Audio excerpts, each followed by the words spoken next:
Mitford হত্যাকাণ্ডকে কেন্দ্র করে বিএনপিকে বদনাম দিয়ে ষড়যন্ত্রের রাজনীতি করছে একটি মহল। এর উদ্দেশ্য অস্থিতিশীলতা সৃষ্টির মাধ্যমে বিভাজন সৃষ্টি করে নির্বাচন বাধাগ্রস্ত ও জনগণের ভোটাধিকার হরণ করা, কিন্তু তা হতে দেবে না বিএনপি। এসব কথা বলেছেন দলটির শীর্ষ নেতারা। বিএনপির ভারপ্রাপ্ত চেয়ারম্যান তারেক রহমানকে নিয়ে অশালীন ও কুরুচিপূর্ণ বক্তব্য বরদাস্ত করা হবে না বলেও হুঁশিয়ারি দেন বিএনপি নেতারা।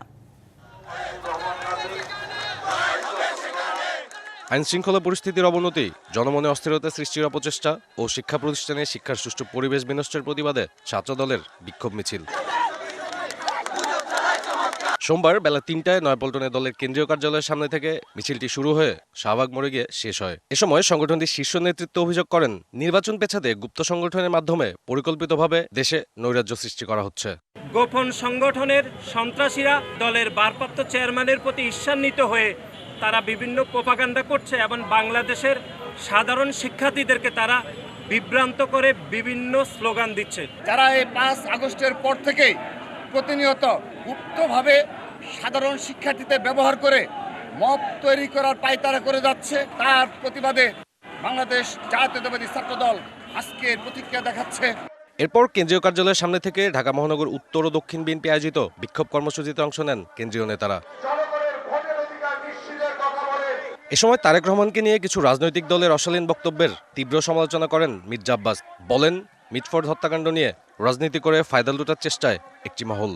এই ঘটনাটি ঘটবে, ভিডিও করবে, দেশবাসীর সামনে তুলে ধরবে, জাতির সামনে বিএনপিকে মাথা নত করতে বাধ্য করবে, এমন চিন্তা তারা করেছিল।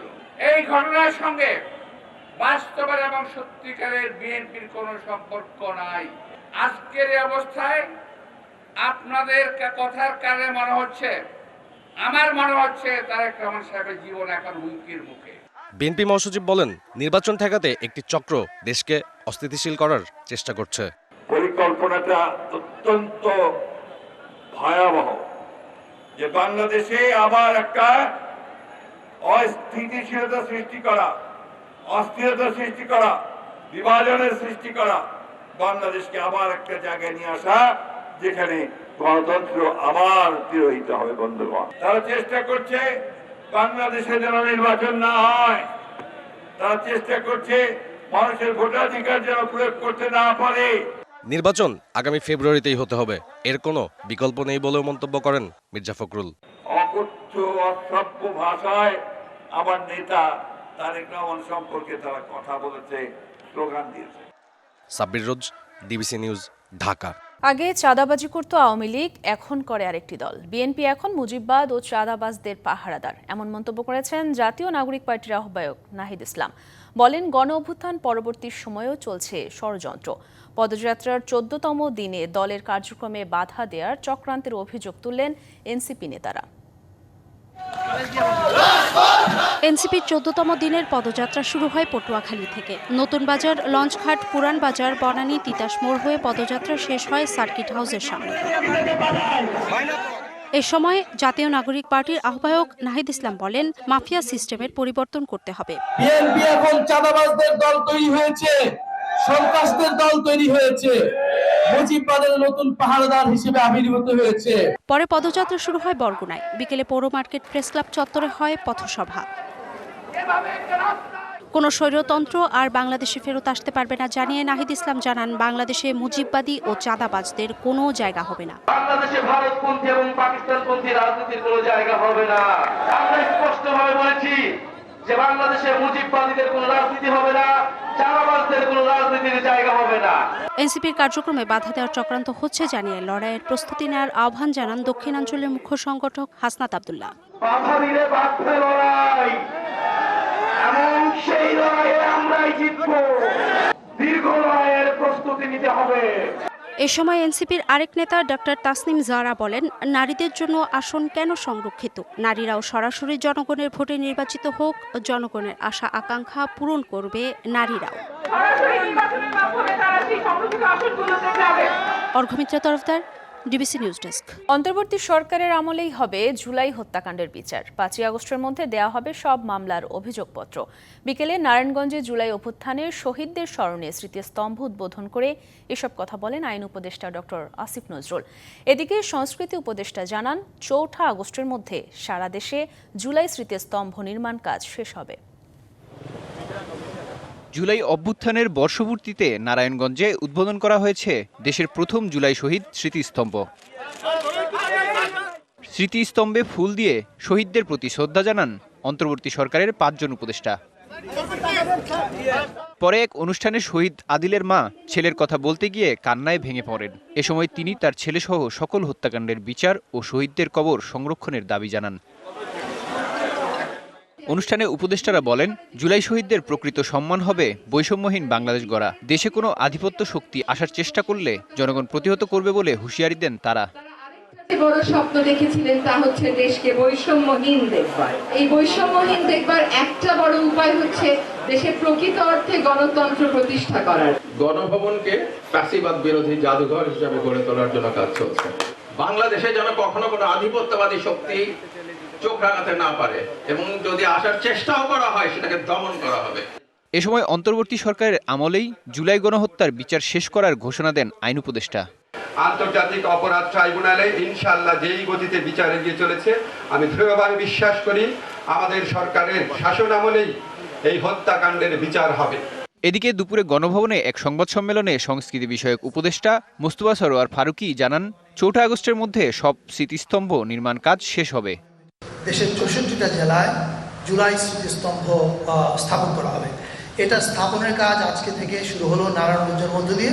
এটা আসলে আমাদের জন্য খুব সিরিয়াস কাজ, এবং আমরা বিশ্বাস করি নারায়ণগঞ্জে যেটা শুরু হলো 4 আগস্টের মধ্যে সারা দেশে এই স্মৃতিস্তম্ভের কাজ শেষ হবে। এছাড়াও জুলাই আন্দোলনে অংশ নেয়া প্রতিটি নারীর অবদান ও নাম তালিকাভুক্ত করবে সরকার। DBC news desk. 4 দিন আলোচনা করে ও জাতীয় সংসদের নিম্নকক্ষে নারী আসন নিয়ে সমঝোতায় পৌঁছাতে পারেনি রাজনৈতিক দলগুলো। নিম্নকক্ষে নারীদের জন্য 100 আসনের পক্ষে থাকলেও সরাসরি ভোট চায় না বিএনপি। আর পিআর পদ্ধতিতে জনগণের সরাসরি ভোটে উচ্চকক্ষের প্রতিনিধি নির্বাচন চায় জামায়াত। রাজধানীর ফরেন সার্ভিস একাডেমিতে দ্বিতীয় দফায় 13তম দিনে জাতীয় ঐকমত্য কমিশনের সংস্কার আলোচনা হয় জাতীয় সংসদের নিম্নকক্ষে নারী আসন এবং দ্বিকক্ষ বিশিষ্ট পার্লামেন্টে উচ্চকক্ষ গঠন নিয়ে।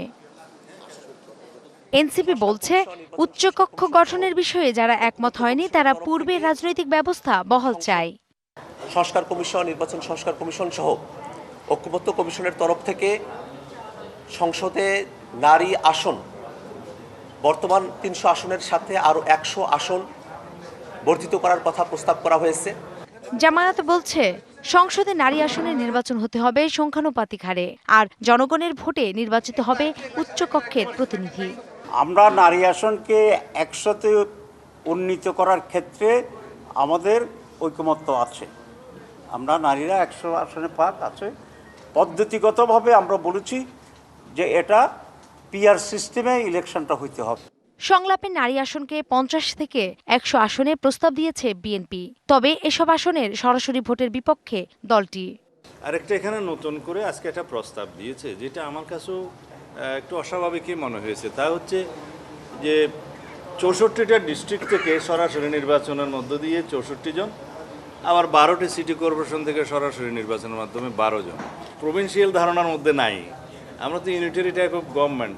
পরে কমিশন জানায়, নিম্নকক্ষে নারী আসন এবং দ্বিকক্ষ বিশিষ্ট পার্লামেন্ট গঠনের বিষয়ে ঐক্যমতে পৌঁছানো যায়নি। আমরা মনে করি যে প্রাতিষ্ঠানিকভাবেই সাংবিধানিকভাবেই সমতার মর্যাদায় নারীকে অভিষিক্ত করবার জন্য আমাদের ব্যবস্থা গ্রহণ করা দরকার। সংসদে নারীদের প্রতিনিধিত্ব বিষয়ে আলোচনা করব।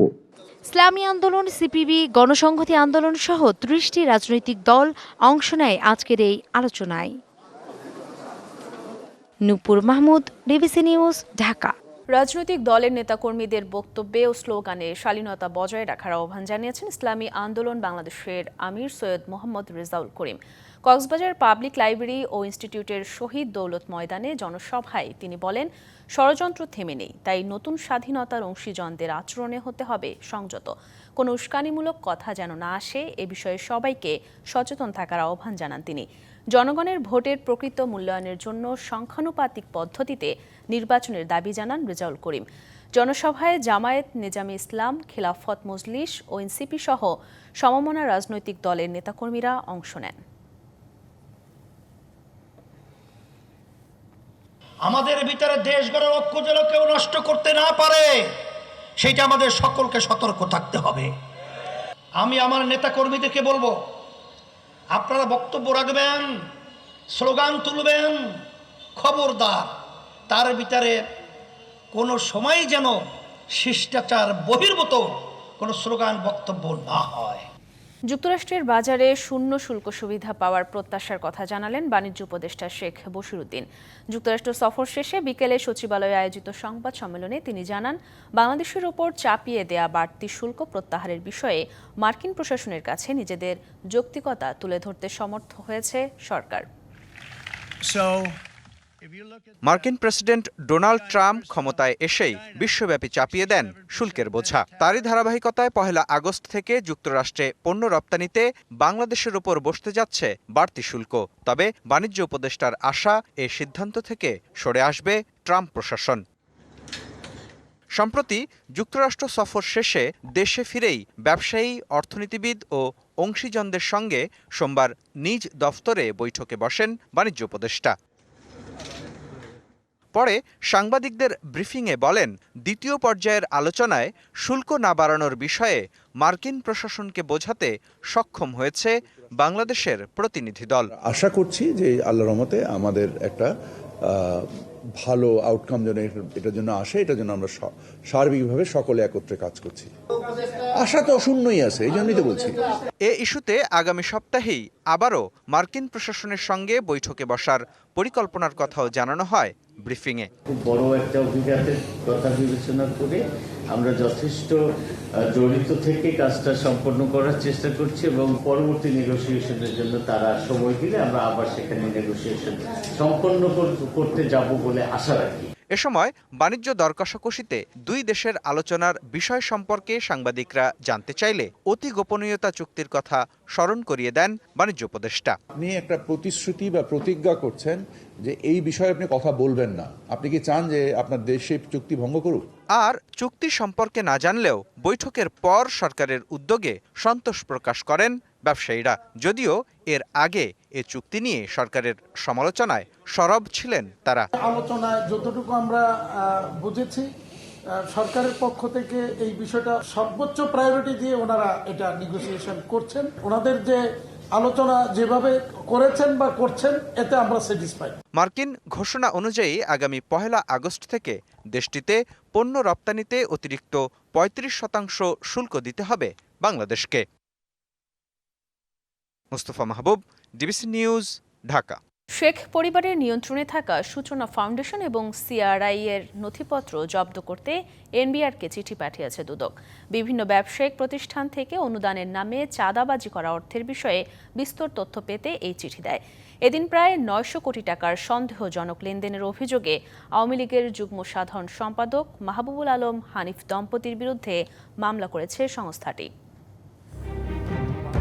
রাষ্ট্রীয় অর্থে আওয়ামী লীগের রাজনৈতিক এজেন্ডা বাস্তবায়নের সহযোগিতার অভিযোগে centre for research and information বা সিআরআই এর বিরুদ্ধে অনুসন্ধানে নামে দুদক। জয়, পুতুল, ববির মাধ্যমে পরিচালিত প্রতিষ্ঠানটির বিরুদ্ধে জোরপূর্বক অন্তত 24 ব্যবসায়ীর কাছ থেকে 27 কোটি টাকা আদায়ের প্রমাণও পেয়েছে। একইভাবে সাইমা ওয়াজেদ পুতুলের সূচনা ফাউন্ডেশনের নামে ব্যবসায়ীদের কাছ থেকে 450 কোটি টাকা আত্মসাৎ এবং 930 কোটি টাকার বেশি সন্দেহজনক লেনদেনের প্রমাণ পেয়েছে। এই দুইটি প্রতিষ্ঠানের কর ফাঁকির নথিসহ অন্যান্য কাগজ জব্দ করতে এনবিআরকে চিঠি দিয়েছে দুদক। ফাউন্ডেশন ও অন্যান্যদের বিরুদ্ধে নানাবিধ অনিয়ম দুর্নীতির মাধ্যমে বিভিন্ন ব্যাংকের সিএসআর তহবিলের অর্থ আত্মসাতের অভিযোগ সংক্রান্ত বিষয়ে অনুসন্ধান দলের দলনেতা চেয়ারম্যান জাতীয় রাজস্ব বোর্ড বরাবর লেখকপত্র চেয়ে অভিযাচনপত্র প্রেরণ করেছে। এছাড়া ৩২ কোটি টাকার বেশি অবৈধ সম্পদ এবং ৯০০ কোটি টাকার সন্দেহজনক লেনদেনের অভিযোগে আওয়ামী লীগের যুগ্ম সাধারণ সম্পাদক মাহবুবুল আলম হানিফ ও তার স্ত্রীর বিরুদ্ধে মামলা করেছে সংস্থাটি। 18টি ব্যাংক অ্যাকাউন্টের মাধ্যমে ঘুষ ও দুর্নীতির মাধ্যমে অর্জিত 866 কোটি টাকারও বেশি সন্দেহজনক লেনদেনের অপরাধ অনুসন্ধানকালে প্রমাণিত হয়েছে। এই কারণে তার বিরুদ্ধে দুর্নীতি দমন কমিশন আইন 2004 এবং মানি লন্ডারিং প্রতিরোধ আইন 2012 সংশ্লিষ্ট ধারায় একটি মামলা রুজুর সিদ্ধান্ত গৃহীত হয়েছে। এদিকে হাইকোর্টের আদেশে থমকে যাওয়া টিউলিপ সিদ্দিকের ফ্ল্যাট জালিয়াতি মামলা পুনরায় সচল করতে দুদকের আইনি শাখা প্রয়োজনীয় ব্যবস্থা নিচ্ছে বলে জানিয়েছেন সংস্থাটির মহাপরিচালক। Yusuf Rana, DBC News, Dhaka. জুলাই আন্দোলন স্মরণে কেন্দ্রীয় শহীদ মিনারে চলছে বর্ণাঢ্য সাংস্কৃতিক আয়োজন। গত বছরের এই দিনে ঢাকা বিশ্ববিদ্যালয়ের আবাসিক হল থেকে বের হয়ে আসেন ছাত্রীরা। ব্যারিকেড ভেঙে জানান তীব্র প্রতিবাদ। সেই স্মৃতি ধরে রাখতেই এই দিনটিকে ঘোষণা করা হয়েছে জুলাই উইমেন্স ডে। জাতীয় সঙ্গীত পরিবেশনের মধ্য দিয়ে শুরু হয় জুলাই গণ অভ্যুত্থানের পুনর্জাগরণ আয়োজন। নারী শিল্পীদের দৃপ্ত উচ্চারণের মধ্য দিয়ে উদযাপিত হয় জুলাই উইমেন্স ডে। আষাঢ়ের টিপ টিপ বৃষ্টি উপেক্ষা করেই মঞ্চে ওঠেন শিল্পী সায়ান। গানে গানে মূর্ত হয়ে ওঠে জুলাই আন্দোলনের রক্তিম স্মৃতি। জুলাই আন্দোলন কেন্দ্রিক চলচ্চিত্র প্রদর্শনী, শহীদ পরিবার ও জুলাই যোদ্ধাদের স্মৃতিচারণের মধ্য দিয়ে মূর্ত হয়ে ওঠে রক্তঝরা জুলাইয়ের দিনলিপি। জুলাই থেকে আমাদের প্রত্যাশা সেটাই যে নতুন বাংলাদেশ গড়ে উঠুক, বৈষম্যহীন ও সাম্প্রদায়িক বাংলাদেশ গড়ে উঠুক। আপনাকে নতুন দেশ গড়তে হবে, আপনাকে প্রত্যেকদিন খাটতে হবে। আপনি জুলাইয়ের জন্য 1000 চাওয়া নিয়ে বসে থাকবেন, তারপরে বলবেন যে প্রাপ্তি হয় নাই, না, আপনাকে খেটে নড়ে খেতে হবে। খুবই ভালো লাগছে, এখানে সবাই আছে। আমার একটু নার্ভাস লাগছে ডেফিনেটলি, বাট আমার মনে হচ্ছে হয়তো স্টেজে উঠে গান গাওয়া যখন শুরু করব, এবং আশা করি বাকিরাও যদি একসাথে তাদের গলা মিলায়, অবশ্যই ভালো লাগবে আরো বেশি। আয়োজকরা জানান, মাস জুড়ে নানা সাংস্কৃতিক আয়োজনের মধ্য দিয়ে পালিত হবে এই আয়োজন। জুলাইয়ের চেতনা ধারণ করেই এগিয়ে যাবে নতুন বাংলাদেশ। এই উপলক্ষে আমাদের একটা প্রদর্শনীয় হচ্ছে, আমাদের মাস ব্যাপী এর উপরে নানা পরিকল্পনা রয়েছে। এর আজকে সূচনা হলো, এখান থেকেই আমাদের কর্মসূচি শুরু হলো। আমরা সবাই ধরে নিয়েছিলাম যে আন্দোলন কি আর হবে বা কি হবে, ঠিক সেই মুহূর্তে ঢাকা বিশ্ববিদ্যালয় এর ছাত্রীরা হলের গেট ভেঙে রাস্তা বের হয়ে আসে। নারী ও শিশু বিষয়ক মন্ত্রণালয়, সংস্কৃতি বিষয়ক মন্ত্রণালয় ও ঢাকা বিশ্ববিদ্যালয়ের এই যৌথ আয়োজন ছড়িয়ে যাবে গণমানুষের হৃদয়ে, এমন আশাই আয়োজকদের। Sourav Appa, DBC News, Dhaka. এই মুহূর্তে মহিলা ও শিশু বিষয়ক মন্ত্রণালয় ও ঢাকা বিশ্ববিদ্যালয়ের সহযোগিতায় কেন্দ্রীয় শহীদ মিনারে চলছে জুলাই উইমেন্স ডে। সরাসরি দেখে নেব সেখানকার আয়োজন।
জামালপুরে যমুনা নদীর ভাঙনে ক্রমেই ছোট হচ্ছে মাদারগঞ্জ উপজেলার মানচিত্র।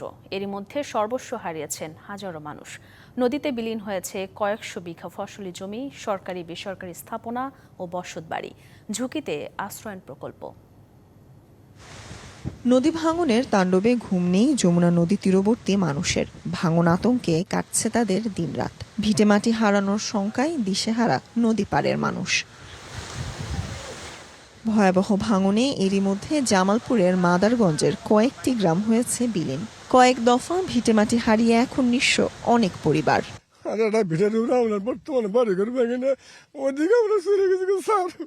৫-৭ বার ভেঙে ফেলাছি। বাপ দাদার কবর নদী মধ্যে গেছে গা, কিছু নাই, জায়গা জমি নাই, নদী চলে গেছে। নিরাপদ আশ্রয়ের জন্য এই ছুটে চলার শেষ কোথায় জানে না কেউ। ভালো ভালো বাড়িঘর বিল্ডিং ঘরে ছিল, সব আমাদের নদীর গর্ভে গেছে। আসলে সরকারও থামার আছে না, কিছুই করবে না এর জন্য। আমরা এখন হাই হতাশার মধ্যে আছি। যে আশ্রয়ণ প্রকল্প ছিল ভূমিহীনদের আবাসন নিরাপত্তার প্রতীক, সেই প্রকল্পই এখন হুমকির মুখে। অনেকের বাড়িতে নেই এখন প্রতিবেলায় দুমুঠো চালের যোগান। আমরা এখন অস্থায়ী, খাই কি নেই কি থুই কি জামু করে এড়ি চিনতে আমি থাকতে কষ্ট শোনা বহরি টহরি গরু ছাগল পাইলেন নই। ভাঙন ঠেকাতে পানি উন্নয়ন বোর্ড জিও ব্যাগ ডাম্পিং শুরু করলেও থামছে না ভাঙনের তীব্রতা। দাবি স্থায়ী বাঁধ নির্মাণের। সেটা কিন্তু থানা বন্ধ, এটা সরকারের কাছে আবেদন করি, এই যে স্থায়ী বাঁধ দিয়ে দেয় সরকার কাছে আশাবাদ করে। প্রমত্তা যমুনা সহ ব্রহ্মপুত্র ও জেলার বিভিন্ন নদ নদী শাসনে জেলা প্রশাসন থেকেও নেওয়া হয়েছে নানা উদ্যোগ। এই সমস্যা সমাধানের জন্য আমরা এখানে একটা নদী ড্রেজিং প্রকল্প, বড় আকারে একটা প্রকল্প গ্রহণ করা হয়েছে। আমরা নদীতে বিভিন্ন প্রকার বাঁধ নির্মাণের প্রকল্প চলমান আছে। তাছাড়া নদীতে যারা ক্ষতিগ্রস্ত হয় তাদের পুনর্বাসনের জন্য সরকারের পক্ষ থেকে অনেক উদ্যোগ নেওয়া হয়েছে। শুধু আশ্বাসী নয়, দ্রুত বাঁধ নির্মাণের দাবি নদী ভাঙনের শিকার হাজারো যমুনা পাড়বাসীর। Sultana Swarna, DBC News, Jamalpur. বিএনপির ভারপ্রাপ্ত চেয়ারম্যান তারেক রহমানের বিরুদ্ধে ষড়যন্ত্র, অশালীন বক্তব্যের প্রতিবাদ ও মিটফোর্ডে পাশবিক হত্যাকাণ্ডের শাস্তির দাবিতে নেত্রকোনায় বিক্ষোভ মিছিল হয়েছে। এ সময় পরিকল্পিত মব ভায়োলেন্স সৃষ্টি ও আইনশৃঙ্খলা পরিস্থিতির অবনতির কঠোর সমালোচনা করা হয়। সকালে জেলা বিএনপির সাবেক সাধারণ সম্পাদক আবু তাহের তালুকদারের নির্দেশনায় পূর্বধলা উপজেলার বিএনপি অঙ্গ সহযোগী সংগঠনের উদ্যোগে মিছিলটি অনুষ্ঠিত হয়। ডিবিসি সংবাদে এ ছিল এখনকার মতো। ডিবিসি নিউজের সংবাদগুলো পড়তে ভিজিট করুন dbcnews.tv আর ভিজিট করুন ডিবিসি নিউজের ফেসবুক পেজ এবং ইউটিউব চ্যানেল। ডিবিসির সঙ্গেই থাকুন।